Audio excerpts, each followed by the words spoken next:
السلام عليكم كسر واحد دون عشبتي أصحابتي يقول قالوا ما أنتوا حني وذا وما هاي tools for WhatsApp محله استعمالها محوية هاي وعن كوكوش حدونا مو قال كينا ما أنت وعن كبحدونا شرحات دير إلى دا ومو قال كينا ما أنت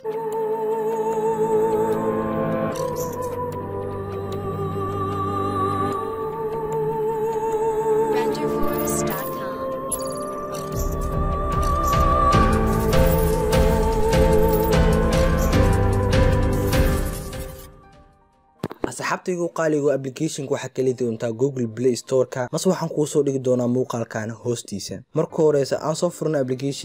application-ka interface-kiisu wuxuu u yaalaa qaabkan masasidan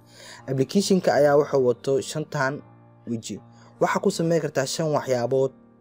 oo aan caadi ahayn application-ka ayaa waxa lagu magacaabaa Smart Tools for WhatsApp kan ugu horeeyo waxa ku sameeysanaysa marka horeyso text ay ku qoranaysaa meeshan ka bacdina waxa inta ku qoran doontaa image maso stickers sida u taqaanti stickers kan amash ku qortay wuxuu kaaga sameey doonaa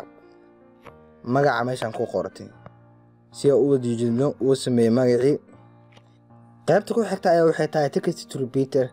waa ku dhufanaysaa marka ku dhufatay ka bacdi waxa sameey doontaa meeshan ay wax ku qoran doontaa waxa jeceshahay in lagu soo celiyo hadda ku waxa ku qoranaa sallallahu alayhi wasallam marka qoran waxa leenahay 100 xaba ka dhig hadda jeceshahay 2000 ka dhig kartaa ka bacdi waxa dhigi doontaa repeater sameey ku soo celi ka bacdi ay ku soo celi doonaa ka bacdi waa ku biisanaysaa hadda jeceshahay sharaad dhigi doontaa hadii kale clear wax kale ay qoran doontaa qaybta ku xigta ayaa waxay tahay blank message hadii aad ogeyn iyo hadii kale WhatsApp lama diri karo wax balaanki ah balaanki waa maxay meel banaan ina qof u dirtay asxaabtaada ma laga yaabo sababtoo ah uu ka diidaya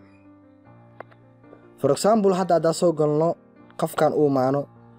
waxa iimaanina halkan waxaan u diri doonaa wax firaaqe si u jeedin wax ma qorin hadii aan dirno oo naga diidaya sababtoo wuxuu ku leeyahay meel banaan ma la diri karo qaabkaas ayaa waxa la balaanki meeshan ay tagaysaa waa meeqa balaanki aad door kartaa ku leeyahay oo sadar 100 sadar ay dhigi doontaa content inta jeceshahay qaybta kale oo ku xigta ayaa waxay tahay direct message waxa u diri doontaa asxaabtaada si direct message adigoona ku darsan oo wax dhixin furaha Soomaali ayaa gelinaysaa furaha Soomaali marka geliska bacdi lambar ayaa garaacaysaa lambarka marka garaacday ka bacdi